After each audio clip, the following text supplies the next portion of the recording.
Go get the water. Go get it. All right, come get it. Go on. All right, make that one. You set it up yourself. Good. Okay.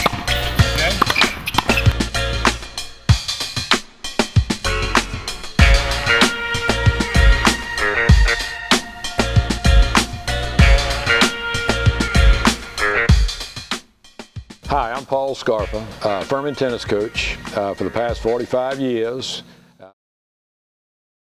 You know, when I started coaching, I actually started at Florida State, and I'd just gotten out of the service, and I had a reason for going back to Florida State, and I was trying to get out of it. I'd just gotten out of the service, and I thought, well, I'd go down there and just, I was a business major, but I thought, well, I might as well try college coach. The athletic director called me and wanted it, and I thought, wow, I never thought about being a college coach.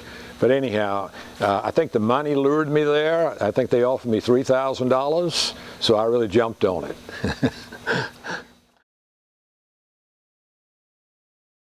My mind is constantly involved in tennis, and I've done a lot of different things. And I guess everything that I've done, I've sort of, if somebody asks me what I've done the most, I mean, I guess developing players has been my most gratifying experience. But on the other hand, you know, I've done a few things. I developed the line tapes, the 10X tapes that go down on tennis courts, and that's something to be proud of, because I'm wondering why people hadn't done it for, you know, it took me, I started in 1970. And of course, if I played tennis, I'm not sure just how old the sport is, but nothing came surface until then that was significantly different, you know. One of the most proud things is, you know, I've coached at Furman for, like I say, I'm in my 45th year, and as you know, many of you know, we are a small school. We don't have all the resources that other schools have, but what we've been able to do with what we've had is probably one of the proudest parts of my thing. And the quality of the individual that we've produced as a player and as an individual have been the highlights of my career. And this is my 48th year, and I've been asked the question, what's my biggest regret? And quite honestly, I've enjoyed all my years. Every year is a different venue and a different experience as far as I'm concerned. You know, I have a lot of people call me about in the coaching profession, Paul, how do you do this year after year? How many years is this? And I tell them, of course, I'm talking to somebody that wasn't born when I started, but you know, 48 years, and I just think, honestly, it's like you have a family, and you don't want to leave them at the best time because it's sort of gratifying to you, and you don't want to leave them at the worst time because you just try to, you're trying to keep the program going. I mean, I know that we've had so many wonderful players and such a good success, and you know, I don't want to walk out the door and see that, you know, the program's hadn't continued or hadn't had a chance to continue to be something I want all of our tennis alums, we call them, we want to be proud of what the present team has done, and we thank them for what they did in the past to build it to the level it is today. One thing that I'm also proud of is that the NCAA accepted a proposal that I offered to them at one of our meetings about how we could change the scoring system to make it more entertaining, get more doubles play involved, and shorten the matches. And people forget that are playing the game right now, we used to play the singles first, 6, and then we turn around and play doubles. And by the time we got to doubles, somebody had already won the match, mainly. And then the NCAA stepped in and said, well, if you won it in singles, you don't have to play doubles. So teams would win in singles, and then they would say, you know, I think we just go bag the doubles, and or I'd put a kid at, you know, down the line or in there to give him a little practice, and the rest of the team would say, oh gosh, he's gonna put him in there, and we're gonna be here all night, and so it got to the point where people were sort of dodging doubles, and like even in the pros, you know, we don't have doubles play because, you know, they don't want to spend that much time. And now, and when I first introduced it, everybody wrote me and said, why are you de-emphasizing doubles?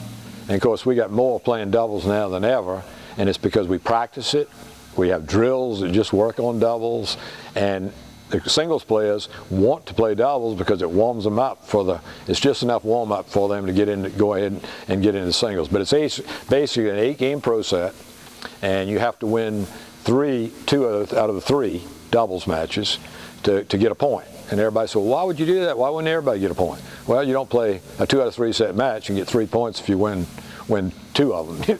so that was my philosophy there. Plus, so the energy and enthusiasm that goes into the start of a match is really high. Plus, the fact is, everybody used to leave after the singles and wouldn't watch the doubles. Now we're having trouble keeping them after the doubles to watch the singles. So it's worked out well. They accepted it, and I'm proud that I was able to have a little part in it. Developing of players has been something I've really been proud of. We had a kid by the name of Ned Caswell who came here. His coach called me over there in Atlanta. I went over to watch him play at a basketball game, and I never saw him play tennis till he got here. But to be honest, I thought, wow, this guy's a great athlete. And so when he got here, I got him on the tennis courts first off, and he was playing way down the lineup. He was playing about 14, and I'm thinking, I don't want to lose this kid. I said, so I had to find a reason to keep him entertained. And at 14, when we were playing matches and all, it was going to be difficult. So I actually went to the basketball coach, asked him if he could use a basketball player, because I knew Ned would have loved to have played that as well. He went out for the team. The guy was tough. He's one of Bobby Knight's assistants, but it made a man out of him. And he came back, and the next thing you know, when he graduated from Furman, he was a 2-time All-American. Went on and played the professional tour, and he actually traveled with Agassi and Crickstein and Curry and Arias. So he became a legit. And then, of course, and I talk like it was just yesterday, but he went on to be the #1 player in the world in the 35 singles and doubles, which is pretty remarkable achievement from a guy who came to Furman as sort of a walk-on. Well, I think, of course, we've evolved a long way, because when we all got into this thing back years ago, we were just about all on clay courts. So we were playing, we were doing a lot of sliding and hitting a lot of lobs, and a lot of slicing, a lot of drop shots, and opening the court up. And now we've revolved into, it's a hard court. I mean, the serves are huge. The rackets are allow everybody to have a pretty good serve if they'll work on it. I think the strings have a part in it now as well. It's pretty humbling when you watch the pros play, but it's trickling right down to the college. Everybody has a good return. And when I see the pros whack a serve in there 120 or 30 miles an hour, and the guy over there swinging, hitting a tremendous return, I'm thinking, I don't ever remember anybody doing that. We were chipping it back, blocking it back, and trying to set the point up to get into the point. You've got to be a superb athlete on the serve and volley, and there are going to be people that can do it. But there are people, for it to be a steady diet across the board, I don't see it, because everybody's passing shots are, everybody knows how to dip, and everybody knows how to lob. And when they went to the two-hand, the lob was the most simple shot for them to ever hit. I remember watching Orantes and Arthur Ashe, and everybody walked away when Orantes won, and they said, God, did you see those lobs he was hitting? And every day since then, everybody's been hitting the lobs, much like Between the Legs by Yannick Noah. Everybody's still hitting those, And then everybody's now doing the sort of skip step that Agassi came up with, and hopefully they'll get on track and watch Nadal and try to do what he's doing. My legacy would be, and I say I have to, when I'm looking like I'm thinking, but to be real honest, my friendships with my players probably is by far I forget all the wins and losses and all, and I think mainly about the players, the friends that I have. I don't look at them as players anymore. I look at them as gentlemen and buddies and friends. And I've kept my distance as a coach. from the players. But now that we're all in the same brotherhood and fraternity of being players and friends, that's what I'll look at most.